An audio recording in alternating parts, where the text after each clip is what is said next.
Shalom pemirsa, berjumpa lagi bersama saya dalam pembahasan buku Agama yang Bersinar. Sebagaimana di dunia ini kita harus memancarkan akan kasih Tuhan di dalam kehidupan kita, di dalam sanak saudara kita, dan bahkan di lingkungan kita.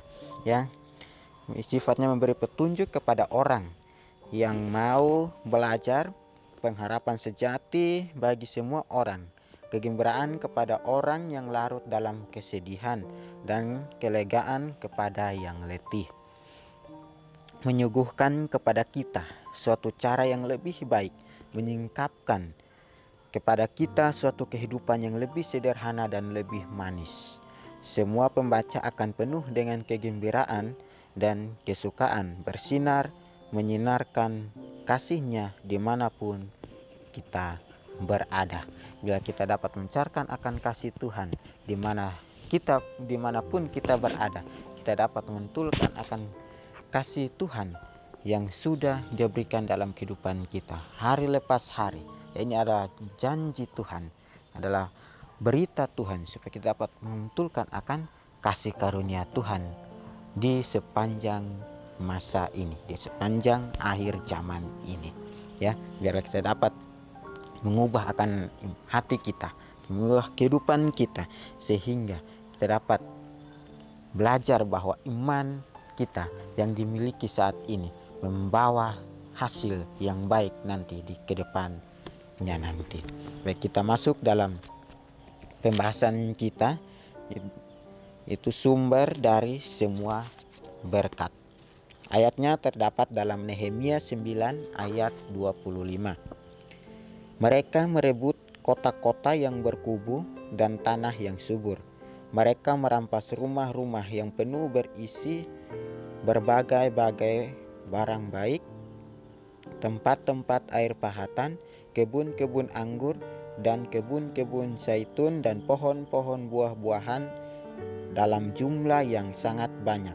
Mereka makan dan menjadi kenyang dan gemuk. Mereka hidup mewah karena kebaikanmu yang besar. Allah adalah sumber segala berkat kepada makhluk-makhluknya, dan kepadanya lah rasa syukur manusia harus disampaikan agar atas segala pemberian-pemberian yang baik dari pimpinannya. Ya, jadi di sini pelajaran katakan bahwa Yesus adalah sumber air kehidupan, sumber segala berkat. Ya, biarlah kita datang kepada Dia, karena Dia adalah Sang pemberi berkat itu. Dan kita dapat memuji Tuhan dimanapun kita berada, karena berkat yang Dia selalu berikan itu, yang Dia berikan itu sangat berarti bagi kita. Dimanapun kita berada, berkat itu Dia akan berikan kepada kita. Ya, meskipun kita di luar lingkungan kita, Tuhan akan menyediakan berkat itu. Meskipun kita di ladang, Tuhan akan menyediakan berkat-berkat itu. Meskipun kita di manapun kita berada, pasti Tuhan akan menyediakannya. Untuk itu kita datang kepada Tuhan, berseru kepada Tuhan, dan mengikuti jalan-jalannya Tuhan. Itu yang harus kita lakukan dalam akhir zaman ini. Karena berkat-berkat yang Tuhan berikan itu sudah pasti dan sudah tentu. Ya, meskipun kita minta dalam hari ini, Tuhan tidak menjawab, tapi hari esok Tuhan akan menjawabnya. Biarlah kita dapat bersyukur dalam segala hal apapun yang kita miliki. Kita bersyukur dalam segala waktu yang Dia berikan. Kita bersyukur dalam segala tempat yang Dia berikan, karena berkat-berkat yang Dia mau titipkan bagi kita, itu kita harus membagikannya kepada orang lain. Karena berkat itulah yang dapat menuntun akan keimanan rohani kita untuk lebih dekat kepada Tuhan. Berkat yang sangat luar biasa yang Tuhan berikan dalam kehidupan kita. Bila kita hidup di akhir zaman ini, kita dapat belajar bahwa Tuhan adalah Sang pemberi berkat, Sang pemberi iman yang luar biasa. Supaya kita hidup di dunia ini dapat belajar bagaimana berkat yang Tuhan berikan di dunia ini kita dapat memantulkan akan kasihnya kepada orang lain. Bila kita belajar mengenai cara-caranya Kristus di dunia ini, Biar kita belajar bagaimana cara-caranya Tuhan memberikannya dalam kehidupan kita. Kita jalankan apa yang Dia mau, sehingga berkat-berkat itu kita dapat terima dan kita pakai sesuai dengan kehendak Tuhan. Dialah yang memberikan hidup dan napas dan segala sesuatu kepada semua orang, sebab Dialah yang memberikan kepadamu kekuatan untuk memperoleh kekayaan. Sebagai suatu pengakuan bahwa segala sesuatu datang dari Dia, Tuhan memerintahkan agar sebagian dari kelimpahan itu dikembalikan kepada Dia dalam bentuk pemberian dan persembahan untuk membiayai perbaktian kepadanya. Alfa dan Omega jilid 2 halaman 140. Dia adalah sang pemberi napas yang memberikan kita kehidupan pada semua orang. Dialah yang memberikan kepada kita kekuatan untuk memperoleh kekayaan. Tadi saya bilang berkat-berkat yang Tuhan mau sediakan bagi kita itu sangat banyak. Asalkan kita mau mencari, kita mau meminta kepada Tuhan. Biarlah dengan segala berkat yang Tuhan berikan, kita dapat membagikannya kepada orang lain. Dan kita dapat membagikan kepada saudara-saudara kita, membagikan kepada lingkungan hidup kita. Karena berkat yang Tuhan berikan itu melimpah bagi kita. Jangan kita menyimpan berkat itu untuk milik pribadi kita sendiri, tapi kita membagikan akan berkat itu kepada orang lain juga. Tuhan memberikan kita kekuatan untuk mendapatkan kekayaan, tetapi sebelumnya itu kita harus datang kepadanya. Sesudah Dia memberikan berkat itu, kita harus memberikan kembalinya kepada Dia melalui persembahan dan persepuluhan. Biarlah kita dapat memberikannya dengan sepenuh hati kita. Kita mengingat bahwa Dia yang sudah memberkati kita, sehingga kita dapat berkat yang begitu banyak, mendapatkan kekayaan yang melimpah, kekayaan yang sangat luar biasa dalam kehidupan kita. Bila kita mau kembalikan kepada Tuhan dengan hati yang tulus, dengan hati yang senang, bahwa Tuhan yang sudah memberikan saya berkat, maka saya akan kembalikan dengan senang hati. Saya akan memberikannya dengan sepenuh hati saya, sehingga saya dapat melakukan akan tugas saya dengan sepenuh hati saya. Biar berkat itu kita dapat bagikan kepada orang lain, bahkan sesama kita. Sebagai suatu pengakuan bahwa segala sesuatu datang dari Dia. Tadi saya bilang bahwa semua berkat itu datangnya daripada Tuhan, bukan dari kekuatan kita sendiri. Jangan kita berpikir bahwa kita bekerja keras, kita mendapatkan kekayaan itu dari kekuatan kita sendiri, melainkan itu dari kekuatannya Tuhan, bukan dari kekuatan kita sendiri. Karena tadi sudah dikatakan bahwa Tuhanlah yang sang pemberi berkat itu. Kita mau bersyukur atas semuanya itu, sehingga kita dapat di dunia ini kita kedapatan setia dalam segala hal apapun yang kita lakukan di dunia ini. Bila kita mau memberikannya sesuai dengan apa yang Tuhan ingin, yang Tuhan percayakan kepada kehidupan kita. Buah sulung hasil tanaman dikhususkan kepadanya.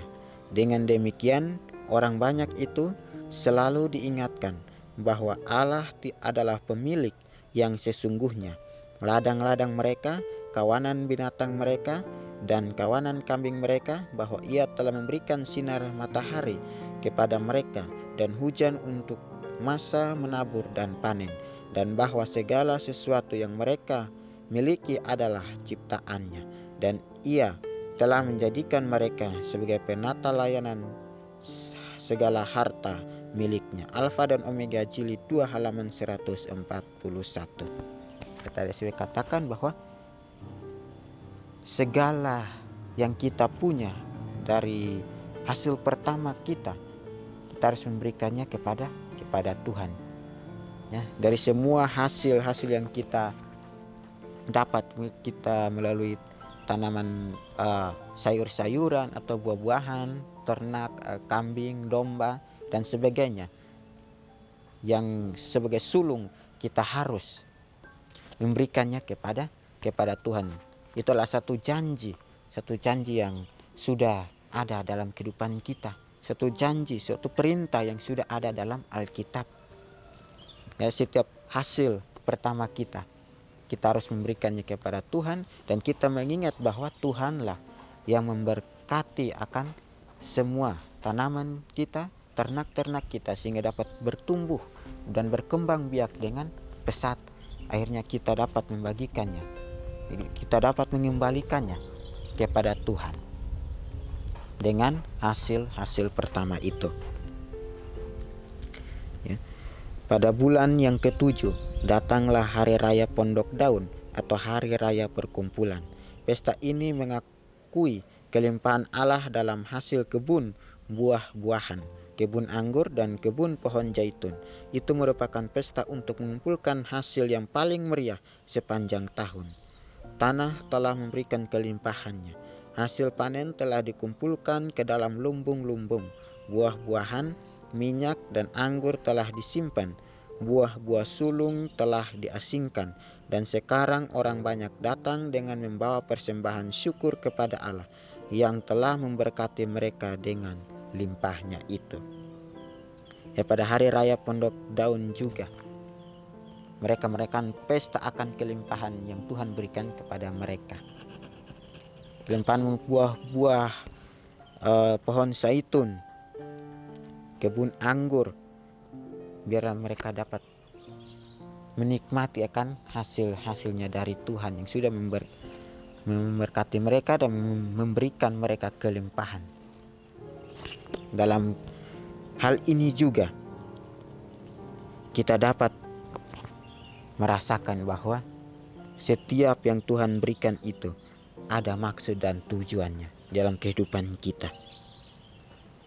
Kita dapat mengumpulkan akan berkat-berkat itu supaya kita dapat menikmati, dan bukan untuk diri kita sendiri, tapi kita juga mau membagi kepada orang lain, sahabat kita, saudara kita, biar kita dapat membagikan dengan sepenuh hati kita, karena berkat yang Tuhan limpahkan bagi kita itu sangat banyak, sehingga kita dapat membagikannya kepada orang lain juga.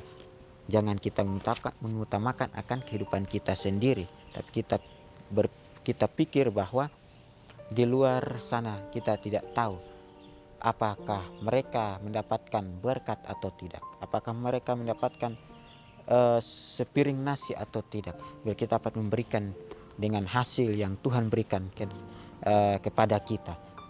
Kita mau memberikan dengan hasil yang kita miliki di dunia ini. Kita dapat membagikan semuanya, dan kita juga dapat membagikan akan karakter Kristus dalam kehidupan mereka. Wah, inilah yang Tuhan